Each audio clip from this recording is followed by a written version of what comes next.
You know, he's a great God. I am a worm. So you've got here, I am a worm and not a man. 993, which is Ephraim, and primarily Moshiach ben Yosef is come for Ephraim, the lost tribes of Israel.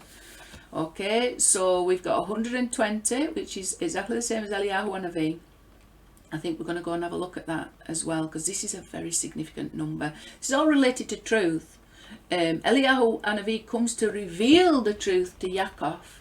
Okay, Od Yosef Chai. But he also has got to defeat the forces of Shekah, and he's got to defeat the forces of Amalek.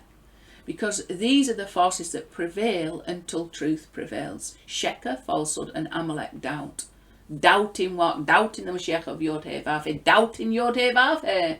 You know, what is going on? Will evil eventually get to rule? You know, we can be literally exiled to that degree. We can be so far away from the actual truth of the name YHWH that this is a doubt that could arise within us. We can be so exiled from the true power of the name YHWH, the true light of his name, that this could actually be a thought that we entertain. Like, will the evil win? Because when you're caught up in the Mechatronic system, it looks like evil is definitely dominating, and it looks like it's definitely going to ultimately win, and YHWH's will could be defeated. It does appear to be like that. And Eliyahu is the power of the prophet that comes and eliminates the Shekah regarding the Moshiach of YHWH, and then in the light of the Moshiach of YHWH, we see the light of the name YHWH. Got to eliminate the doubt and the fear, the wrong kind of fear, and Shekah, you know, and bring us to a place of Shalom in truth, and obviously as Hebrews, not trapped by exilic mindsets. Okay, so that comes to 1,113, which is 3 times 271. We'll come back to that, and like I said, I've pointed out this to Ephraim. Moshiach ben Yosef came for the lost house of, predominantly, he said, only for the lost house of Israel, but and then in other places it says he'll gather others beside. And he has gathered others beside. Chomni, like me, 1,020. So this is the prophet like me that had to come. Okay? And Eliyahu Hanavi revealed who the prophet was that came. Maybe I won't get through that in this teaching. But because I won't get through the entire of this analysis in this lesson, but the next lesson, really some wonderful gematria regarding the prophet like me and Eliyahu, and the whole way that the truth is revealed to us regarding the Moshiach of YHWH. So prophet like me is 120, which is exactly the same as Eliyahu Hanavi. So somebody who's taught by the Eliyahu Hanavi, which is the power to overcome Shekah and Amalek, and then it's very much connected to Yosef. So it's 48 is the ordinal of Yosef. So together they come to 168. So the prophet like me that had to come, there was an ultimate purpose of this, and it's to reveal Moshiach ben David, because Moshiach ben David is the revelation, the ultimate confirmation of what I've just spoken about. The Moshiach ben David sits upon the throne of Moshiach ben Yosef. What does that mean? This entire system of perfection, when it's revealed, will be the throne upon which Moshiach ben David sits. Okay. And how do we know that then? All right, well, obviously within this process of rectification, we bring in not just Israel, the king of Israel, which is an ordinal of 100, but also the king of the nations. This going back to this 71, the 70 nations plus Israel. We bring in unity, and Moshiach ben Yosef suffering in exile is accomplishing that. That's part of the perfect plan for YHWH to be king over all, and that is expressed through Moshiach ben David. But there's a process involved in that. We've got to bring the nations to a place of Shalom, and that with that they really are the vessels of Shalom that contain the light that has been revealed to the children of Israel. You know, the vessels of Shalom, that are when the nations are subdued to the side of holy. You know, within Christianity, you've got the name YHWH, which is light revealed at the level above the law. Within Yehuda, you've got the light of the name YHWH revealed within the letter of the law. And then, within Islam, you've got the potential, which is a much more global, applicable religion. And it's a balance between the laws to be found within Judaism and the spirituality to be found within Christianity. And just as Moshiach ben David is the soul level in between Michah and Moshiach ben Yosef. Okay, so the light of the name YHWH that we gain from Christianity and Judaism, when we bring them together, the stick of Yosef and the stick of Yehuda, that they will become one stick. Okay, and that light will fill needs a vessel. Where do we get the vessels of Shalom from? We get that when the nations are subdued to the side of holy. Okay, that's the equivalent of subduing Esav, of subduing our evil inclination. Okay, to the side of holy, and they're what create the vessels of Shalom that will be that will fill with the light that we get from a revelation of the name YHWH. So everything has got a purpose. Everything has got a purpose. So the King of Israel really symbolises the light. The King of the nations symbolises the vessel, and together there is unity. 608, 168, and we can see that here. David fully rectified comes to 168. That's where the lights and the vessels become one. Or are united, I should say. The light of the name YHWH and the vessels of Shalom, the subjugation of our physical bodies, the subjugation of the nations, the subjugation of the evil inclination, the will to receive is all subject to holiness. Okay. And then we've got this, just so that we can have a look at these, because these two have come up, haven't they? Not a man and I am a worm.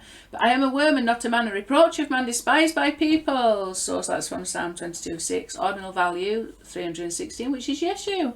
Which this is the curse through which Yeshua is cursed, with his name erased. It's part of it's the will of YHWH to do such a thing. And this is what is revealed within the Torah, the mind of YHWH. But unfortunately this concept Yeshu, which is a glorious, glorious, glorious truth that reveals the name YHWH in his utter and absolute authority. Take that same concept and see what you find within Erev Rav doctrination, the Torah of Moshiach in exile, and it's really a repulsive. It couldn't be more further from the glorious truth of what YHWH has been doing. It's so exiled by arrogance, the arrogance of the Erev Rav indoctrination you find within Judaism. Okay, it's really descended a long way, very far away. But again, we've got this link to the 371 as well. 371st prime is the 2531, which is the regular plus the ordinal, but the regular 2215 is 5 times 443, which is better math. Okay, so this all is occurring, this whole system of Moshiach ben Yosef descending into exile, that I am a worm and not a replant, a reproach of man, despised by people. The whole system of Moshiach ben Yosef in exile is very, very much connected to the truth, Be'emeth, in truth. Okay, it's a revelation of the holy name of YHWH. And this here, look, this is of interest as well, Cherpat, because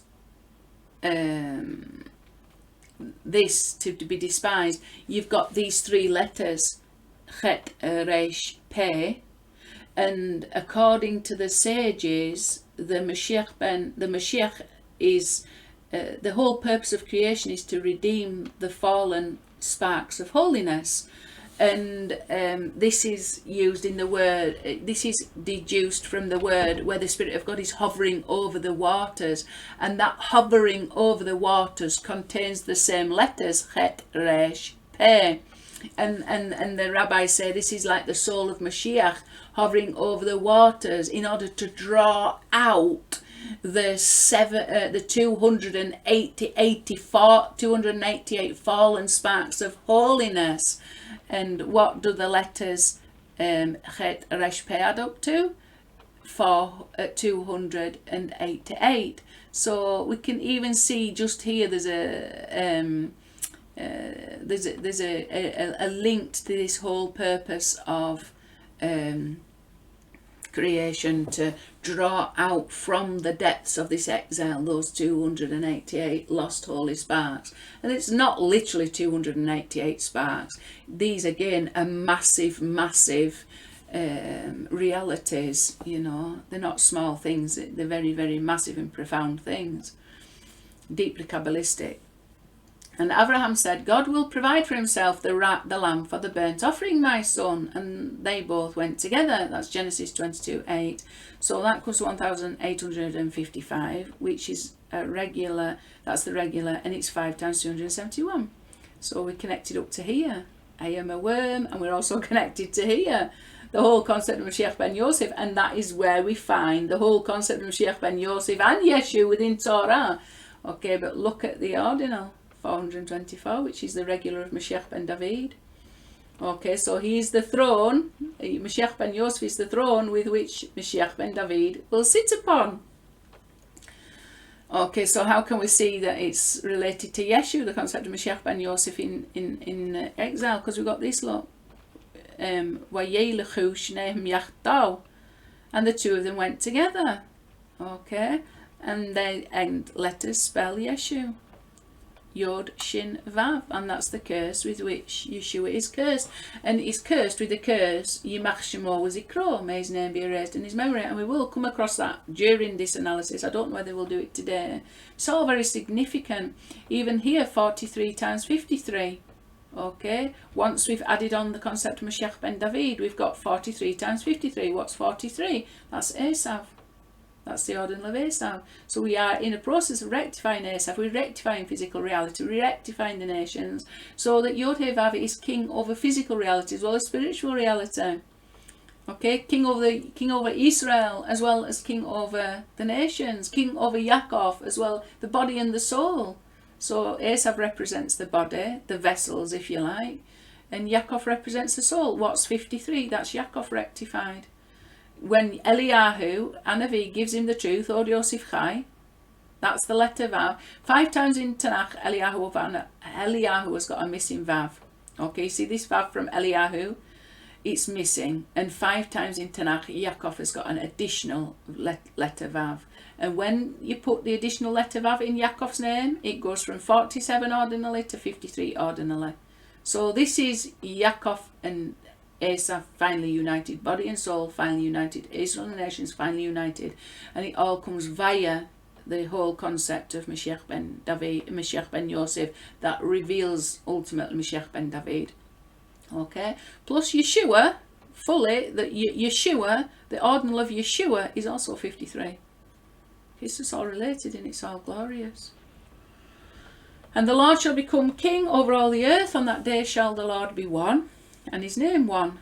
So we're waiting that day, aren't we? You've got to understand there's a distinction here, isn't there? The Lord will be one, echad. He will reveal his utter and absolute authority and sovereignty. There's only him, nothing else beside. And his name is one, echad. So there is a distinction between YHWH himself and his name. Why? Because it's through his name, which is the Moshiach. His Moshiach is really synonymous to his name, because each of the aspects of Moshiach are an aspect of his own name. Like the Moshiach ben Yosef is the tip of the Yod, and Moshiach ben David is the body of the Yod. Michah is the letter He. Yaakov is the letter Vav. Sarach bat Asher is the final letter He. These are all the 5 aspects of the Moshiach. The 5 salvations, the 5 petals, the 5 leaves that surround the 13-petaled rose, you know, that protect from the 5 thorns that are the 5 aspects of the Erev Rav. Okay, so this is 371, so obviously powerfully connected to this. How is this possible? Well, it's possible, and it will be revealed through a revelation of Moshiach ben Yosef, Od Yosef Chai. Okay, Od Yosef Chai. And thankfully, Od Yosef Chai, thankfully, Yosef still is alive. Do you know why? Do you know why we should be thankful? Because it's only through that system that the absolute authority of YHWH can be revealed. This system needs to be alive. It 100% is alive. I testify to the fact that it's alive. My life testifies to that. Because if not, we're stuck with a Metatronic system where evil continually dominates. You know, the tree of life is alive, basically. The tree of life itself is alive. And this is what we want to be, we want revealing to us. It's just that YHWH has chosen to hide this truth in this world. Right, I think I've said everything. Oh, I did want to actually mention this, look, and they both of them went together. This is Avraham, which is the Sephiroth of loving kindness, and it's through that Sephiroth of loving kindness that YHWH will reveal his absolute authority, because he will pour loving kindness on us, and it will no longer depend on the actions of man. So, and then we'll know, all right, so there is only him. He has complete authority, and my evil could not prevent his will from being executed at all. I couldn't actually do anything to prevent his will from being executed. I believed it, though, for long enough. And wicked people certainly believe along those lines. Oh, it's just wait a minute, I did actually want to go back. But the two of them went together. So you've got the spirit of loving kindness, but then you've got the opposite, Gevurah, which is the sphere of Yitzchak, because Yitzchak, there was something very unrefined about Yitzchak. The sphere of the holy spirit of Gevurah is wonderful, because that's our holy discipline, our holy order, and our zealousness towards YHWH in a lot. That comes from that Gevurah, strength and might, but it also can mean severity and punishment, and ultimately the ultimate punishment is death, isn't it? So obviously there's an aspect to Yitzhak that really did need to be sacrificed. It really needed to be dealt with. We really needed to get rid of that darkness. And Moshiach ben Yosef is the whole system that will ultimately get rid of that darkness. Okay, that death will be swallowed up, and all the punishments and all the judgments, because that's also contained within the Torah of Michah, and the Torah of Moshiach ben Yosef will wash clean that. You know, because that's at a much higher level of mercy. So there's all kinds of things going on. One, we sets an end to darkness, which we want that darkness to end. So really, Abraham did understand Yitzhak definitely needed to be sacrificed, because there was something contained within Yitzhak that was not desirable. And certainly from Abraham's perspective, when he represented the sphere of Chesed, you know, something opposite and something unrefined within Yitzchak, okay, and the whole Moshiach ben Yosef came instead of Yitzchak, so he has become the way in which that darkness will be brought to an end and perfected, and his suffering in exile with us is part of that. Overcoming all these forces of darkness, and he will prevail over all the forces of darkness. You know, that system which reveals the perfection of YHWH will prevail over the system of Metatron, who's the slave who rules in his place. You know, he won't prevail forever. We won't be only conscious of God in a very limited way. We will ultimately be aware of God in a very expansive, redeemed way, not limited at all by our own self-consciousness. We will just be aware of his absolute authority.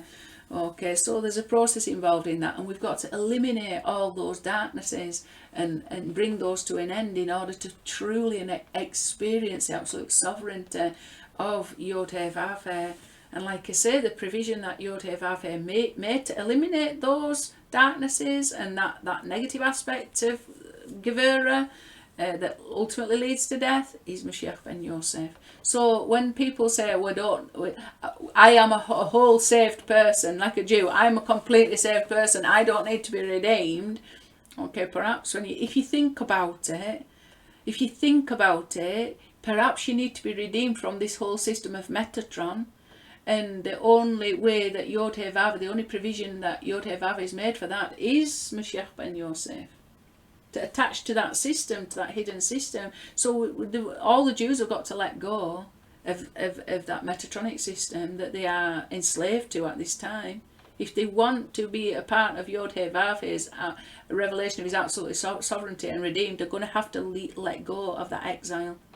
They're going to have to want to leave Egypt. And a lot of people didn't want to leave Egypt because they was happy in that system, because they had power in that system. They had their lust satisfied in that system, and they didn't want to leave. So the choice is there.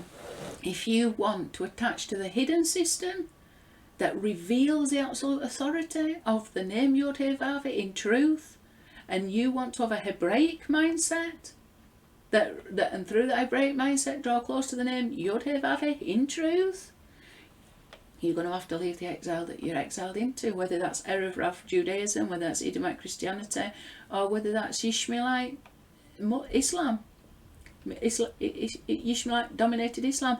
We're all going to have to leave those Egypts behind, because they're the Metatronics in that system. It's the slave who rules. It's Metatronic. You want to usher in the Messianic system, you're going to have to leave all that behind, all those mindsets behind, all that culture that's been instilled in you that controls you. You're going to have to leave it. You want to be a Hebrew, you've got to get to the other side. You've got to cross over the river, get to the other side. That's what Hebrew means. You come from the other side of the river. We've got to go beyond our natures in a way that we inherited. We've got to go to the other side. We've got to be different, like Abraham. He left everything that had birthed him behind. You know, he left his father's household. He couldn't do it all in an instant. Obviously, he took his father with him to a certain way of the journey and things like that. But eventually he was able to leave it all behind. And that's what it is to be a Hebrew.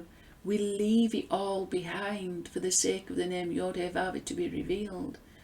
You know, and that's what distinguishes us as a Hebrew. We want to leave. And this is why God, when he confronts Pharaoh, he calls himself, so says the Lord, God of the Hebrews, because it's only the Hebrews that are going to leave exile.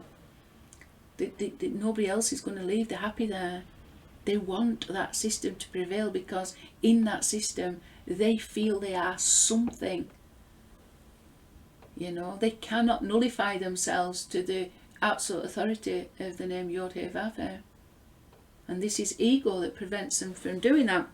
So you have to really desire to be a Hebrew, because only a Hebrew truly wants to serve YHWH. Like it says, send out my people so that they may serve me. Only Hebrews can. Only Hebrews can serve YHWH. Because only Hebrews would want to cling to YHWH in truth. You know, so, like I say, some people are happy with the Metatronic system. Not all, but that system won't prevail whether you cling to it or not. You know, it won't prevail, and it's not the ultimate operating system with which YHWH desires to run things. It's very limited time to that system. You know, so just as there was a time frame involved, and Pharaoh could harden his heart for so long, but then eventually he had to let the people go.